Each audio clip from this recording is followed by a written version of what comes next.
Hello everyone. तो यार basically इस वीडियो में अपन देखने वाले हैं जो कि मेरा पीडब्ल्यू का ऑनलाइन एक्सपीरियंस था। मैंने अपनी जो ड्रॉप ईयर की प्रिपरेशन थी वो पीडब्ल्यू से की थी। तो मैं आपको बहुत अच्छे से बता सकता हूँ क्योंकि लोगों के मन में ऑनलाइन के लिए बहुत कन्फ्यूजन रहता है कि जैसे लाइव लेक्चर लेना है, फिर रिकॉर्डेड लेक्चर लेक्चर लेना है, डिफरेंट डिफरेंट चीज़ें होती हैं।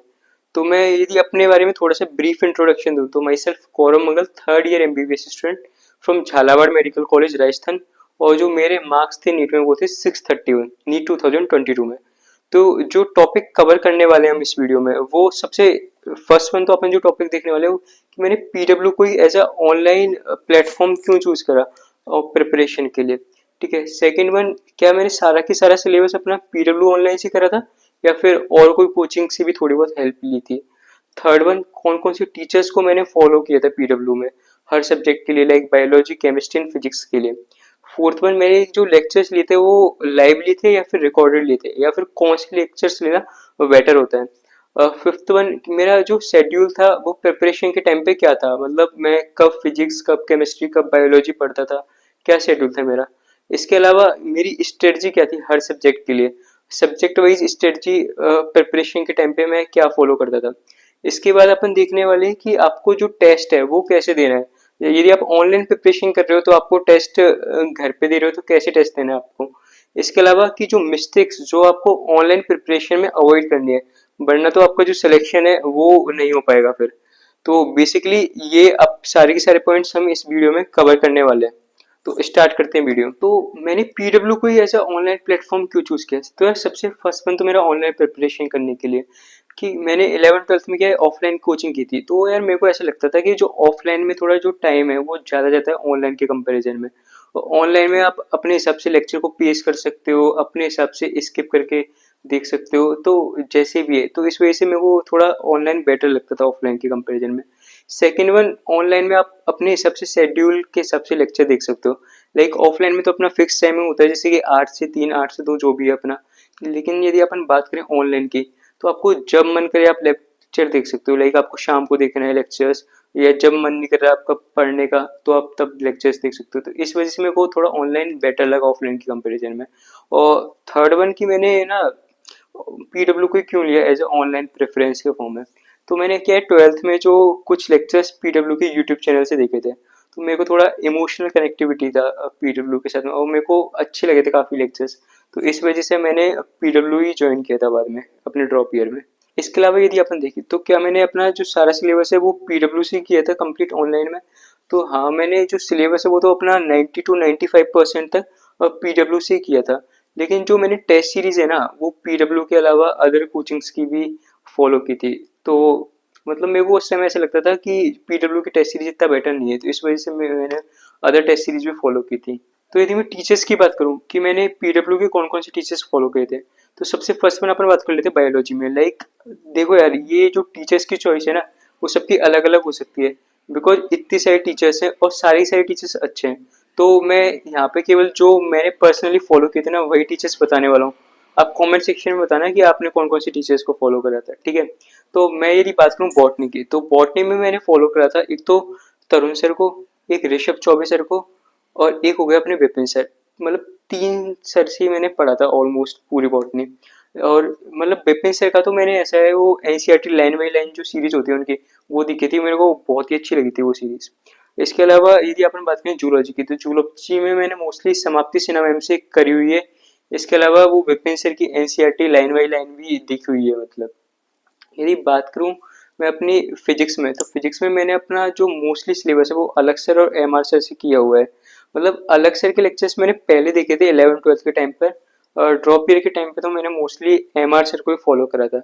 इसके अलावा यार काफ़ी अच्छे सर है मतलब फिजिक्स में, नीट में भी, लाइक आयुध सर, अभिषेक सर वगैरह जो इस टाइम पीडब्ल्यू में पढ़ा रहे हैं, तो आप उनको भी फॉलो कर सकते हो।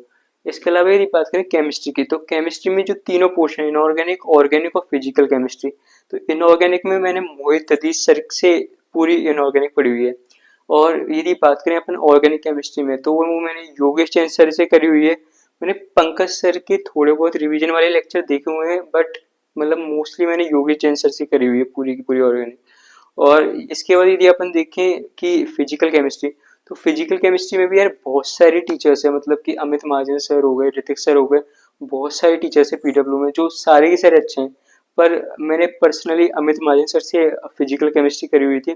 तो यार आप देख लेना, आपको जो भी टीचर्स अच्छा लग रहा है ना, मतलब अभी आप फिक्स कर लेना जो भी टीचर्स है उन्हीं से आपको पूरे साल ईयर लॉन्ग पढ़ना है, ठीक है। इसके अलावा यदि अपन देखते हैं कि लाइव लेक्चर लेना चाहिए आपको या फिर रिकॉर्डेड लेक्चर लेना चाहिए, तो यार मेरे को जो पर्सनली रिकॉर्डेड लेक्चर होते हैं ना वो ज़्यादा अच्छे लगते हैं। बिकॉज मैंने लिए भी रिकॉर्डेड लेक्चर लिए थे। रिकॉर्डेड लेक्चर में क्या होता है, जो अपना टाइम होता है ना वो कंपेरेटिवली बच जाता है। यदि आप ड्रॉपर हो तब तो आपको रिकॉर्डेड लेक्चर ही लेने चाहिए, क्योंकि अपने क्या होता है रिकॉर्डेड लेक्चर में 1.25 या 1.5 की स्पीड पे अपन लेक्चर देख सकते हैं। थोड़ा सा बस डिसएडवांटेज ये है रिकॉर्डेड का कि अपन इंटरेक्शन नहीं कर सकते टीचर्स के साथ में, और मतलब कि लाइव लेक्चर में अपन थोड़ा बहुत इंटरेक्शन कर सकते हैं। तो यदि आप 11th-12th में हो तब तो आप लाइव लेक्चर प्रेफर कर सकते हो, बट यदि आप ड्रॉपर हो तब तो आपको रिकॉर्डेड ही देखना चाहिए, क्योंकि आपके पास टाइम वैसे ही बहुत कम होता है। तो इस वजह से मैंने भी क्या अपने सिंगल जो ड्रॉप था मेरा उसमें अपने रिकॉर्डेड लेक्चर ही देखे थे। तो यार यदि मैं अपना शेड्यूल बताऊं कि मेरा ऑनलाइन प्रिपरेशन के टाइम पे शेड्यूल क्या रहता था, तो यार मैं ऐसे कोई फिक्स शेड्यूल वाला इंसान नहीं हूँ। मतलब कि जैसे कि बहुत से लोग बताते हैं कि मैं 8 से 12 फिजिक्स, 12 से 3 केमिस्ट्री, 6 से 9 ऐसे बायोलॉजी ऐसे कर लेता था। मेरा ऐसे कोई फिक्स शेड्यूल नहीं था। मैं क्या है, थोड़ा जल्दी उठने वाला इंसान था, तो मैं मतलब जो सुबह का टाइम होता था 5 या 6 बजे से जितना भी, उसके बाद में जैसे कि मतलब कि मोस्टली पढ़ता था या और क्वेश्चन सॉल्व करता था। मतलब कि क्योंकि मेरे को ऐसा लगता था वो टाइम मेरा इफेक्टिव है। तो इस वजह से सुबह के टाइम तो मैं ऑलमोस्ट स्टडी करता था, रैंडम ही करता था, मतलब कि कभी फिजिक्स, कभी ऐसे बायोलॉजी, कभी केमिस्ट्री ऐसे ही। और दोपहर के जो बाद वाला टाइम होता है अपना, मतलब 2-3 बजे के बाद वाला टाइम, वहाँ पे मैं अपने लेक्चर्स कंप्लीट किया करता था, क्योंकि ना वो टाइम मेरे को ऐसा लगता था कि मेरा जो दिमाग है उतना इफेक्टिव काम नहीं करता।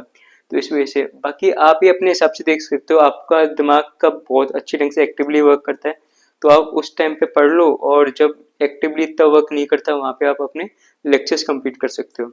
इसके अलावा यदि मैं अपन बात करें मेरी सब्जेक्ट वाइज स्ट्रेटजी क्या थी, कैसे मैं मतलब ऑनलाइन के टाइम पे फॉलो करता था, तो यदि बात करें फिजिक्स की, तो फिजिक्स में देखो करना क्या है आपको। बेसिक बेसिक मैं आपको बता देता हूँ कि जैसे कि आपका मई में एग्जाम है, तो आपको क्या करना है, फरवरी तक एनी हाउ आपको अपना सिलेबस कंप्लीट करना है, क्योंकि जो लास्ट के 3 महीने होते हैं वो तो अपने टेस्ट के लिए और अपने रिवीजन के लिए चाहिए ही आपको। ठीक है, तो फरवरी तक आपको सिलेबस कंप्लीट करना है। और सिलेबस कंप्लीट करने का मतलब ये नहीं है कि आपने लेक्चर्स खत्म कर लिए, ठीक है। तो आपको आपके लेक्चर्स भी खत्म करने हैं, आपको जो नोट्स हैं वो भी पढ़ने हैं 1-2 बार। उसके अलावा आपको जो क्वेश्चन सॉल्व करना है, अब क्वेश्चन में क्या क्या सॉल्व किया था मैंने, जैसे मैंने पीडब्ल्यू के मॉड्यूल सॉल्व करे थे, डीपीपी सॉल्व करी थी और पीवाईक्यू सॉल्व करे थे। ये 3 तो आपको बेसिक मिनिमम नीड है जो आपको सॉल्व करने ही है, ठीक है। उसके अलावा करो या मत करो वो आपकी मर्जी है, पर तीनों तो आपको सॉल्व करनी ही है। ऐसे ही केमिस्ट्री में फरवरी तक आपको सिलेबस एंड करना है, सारे सारे नोट्स पढ़ने हैं, पीवाईक्यू करने हैं, आपको सारे के सारे मॉड्यूल सॉल्व करना है, ये तो करना ही है। इसके अलावा यदि अपन बात करें बायोलॉजी में, तो बायोलॉजी थोड़ा अलग तरीके से काम करता है। मतलब कि जैसे कि मैंने क्या है, बायोलॉजी में नोट्स नहीं बनाए थे, क्योंकि मेरे को ऐसा लगता था कि एनसीईआरटी से क्वेश्चन आना है तो नोट्स बनाने का कोई सेंस है नहीं है। बट आपको पढ़ना कैसे एनसीईआरटी को, एनसीईआरटी को लाइक आप पहली बार पढ़ रहे हो ना, तो आपको हर वर्ड समझने की कोशिश करनी है। आप कोई भी चीज पढ़ रहे हो आपको हर लाइन समझ में आनी चाहिए चैप्टर की। जब याद करने की कोशिश मत करो फर्स्ट रीडिंग में, लेकिन आप जब सेकंड और थर्ड रीडिंग लगा लो तो आपको याद करने की कोशिश करनी है। और फिर जब आपको जो चीज रिटेन नहीं रह पा रही है, मान लो कोई भी चैप्टर पढ़ रहे हो, मॉर्फोलॉजी पढ़ रहे हो आप, तो आपको जो भी चीज रिटेन नहीं रह पा रही है ना, आपको क्या करना है, स्टिकी नोट्स लेने हैं। और जो भी पेज, जैसे 2 पेज पढ़ रहे हो आप, स्टिकी नोट्स लेने, उनमें से जो भी पॉइंट याद नहीं रहते ना उन पॉइंट्स को स्टिकी नोट्स पे लिख लो और फिर वहां पे चिपका लो इनको। तो उनको फिर आप जब बार बार पढ़ोगे ना, तो जो पॉइंट्स आपको याद नहीं रह रहे थे वो आपको स्टिकी नोट्स से याद हो जाएंगे, और जो चीज आपको रिटेन है वो तो लॉन्ग टाइम तक रिटेन रहती है यदि अपन कम बार भी उसका रिवीजन करते हैं तो ये बेसिकली मैं फॉलो करता था सब्जेक्ट वाइज स्ट्रेटजी के फॉर्मेट में। तो आप यदि ऑनलाइन प्रिपरेशन कर रहे हो तो आपको टेस्ट कैसे देना है, तो यार यदि आप टेस्ट घर पे दे रहे हो ना, तो सबसे पहली बात तो ये मिस्टेक मत करना कि आप ऑनलाइन टैब या लैपटॉप लेके टेस्ट देने बैठ गए और ओएमआर भी फिल नहीं कर रहे हो। भाई यदि ऐसे करोगे ना तो आपका नीट में टाइम मैनेजमेंट नहीं होने वाला, लिख के ले लो। तो आपको करना क्या है कि आपका जो पेपर है उसका प्रिंट आउट निकलवाना है जब भी आपका पेपर हो रहा है, और ओएमआर की कॉपीज आपको निकलवा के रखनी है, और 3 घंटे बैठ के आपको टेस्ट देना है। और फिर उसके बाद टेस्ट तो दे दिया, उसके बाद सबसे इम्पोर्टेंट काम उसको एनालाइज करना। बहुत से लोग एनालाइज में पता है क्या गलती करते हैं, वो टेस्ट दे देंगे, क्वेश्चन को तुक्के से बना देंगे, पर उसके बाद उसको देखेंगे नहीं, उनको लगेगा सही हो गया। बस सही हो गलत होने से मतलब नहीं है। यदि आप पेपर दे रहे हो और इसमें कोई भी क्वेश्चन है ना, आपको हल्का सा भी डाउट लग रहा है कि यार मेरे कॉन्सेप्ट सॉल्व नहीं हो रहा है, तो उस क्वेश्चन को आपको दोबारा देखना है और उसको आपको सॉल्व करना है। आपको यदि सॉल्व फिर नहीं होता है ना, तो आपके उसके कॉन्सेप्ट को समझने की कोशिश करना है, ठीक है। और उसके अलावा जो कुछ कॉमन मिस्टेक्स जो है लोग ऑनलाइन में प्रिपरेशन के टाइम पे करते हैं, वो आपको नहीं करने हैं। तो आपको फर्स्ट वन, तो जैसे कि आप कोई भी लेक्चर ले रहे हो ऑनलाइन में, 2 घंटे का लेक्चर है, आप 4 घंटे का कर दे रहे हो उसको देखते देखते, भाई फिर मतलब क्या है ऑनलाइन प्रिपरेशन करने से? ऑनलाइन का मतलब तो यही है ना कि अपने को टाइम बचाना है, पर आप तो टाइम बचाने के चक्कर में बहुत बढ़ा दे रहे हो उस टाइम को, तो कोई मतलब नहीं है। तो इस वजह से आपको 2 घंटे का लेक्चर 2 से ढाई घंटे के बीच में खत्म करना है। थोड़ा कॉन्सेंट्रेट होकर लेक्चर देखोगे तो हो जाएगा खत्म आराम से। दूसरी बात, आपको सबसे जो बड़ी मिस्टेक है ना, वो ये नहीं करनी है कि आपने 2-3 दिन, मान लो कोई भी काम आ गया तो आपने 2-3 दिन 4 दिन लेक्चर स्किप कर दिए, उसके बाद जो बैकलॉग होगा ना, क्योंकि एक लेक्चर ही 2-2 घंटे 2.5-2.5 घंटे का होता है और एक दिन में 6 घंटे 7 घंटे का बैकलॉग हो गया, तो फिर तो आप भूल जाना कि वो कवर हो पाएगा, क्योंकि उससे क्या है, बहुत ज़्यादा मेंटल प्रेशर आ जाता है एकदम ही। तो आपको ये वाली चीज़, ये वाली गलती नहीं करनी है। इसके अलावा यदि आप ऑनलाइन प्रिपरेशन कर रहे हो, तो बहुत से लोग क्या करते हैं, जैसे कि उनका कोई भी डाउट आ गया, मॉड्यूल सॉल्व करा उन्होंने और कोई क्वेश्चन नहीं बना, तो उस क्वेश्चन को बिना सॉल्व करे छोड़ देंगे वो लोग, मतलब देखेंगे नहीं क्या कॉन्सेप्ट लग रहा है क्या कॉन्सेप्ट नहीं लग रहा है, फिर तो यार वो क्वेश्चन आपसे नीट में भी नहीं बनेगा, फिर मतलब क्या हुआ मॉड्यूल सॉल्व करने का।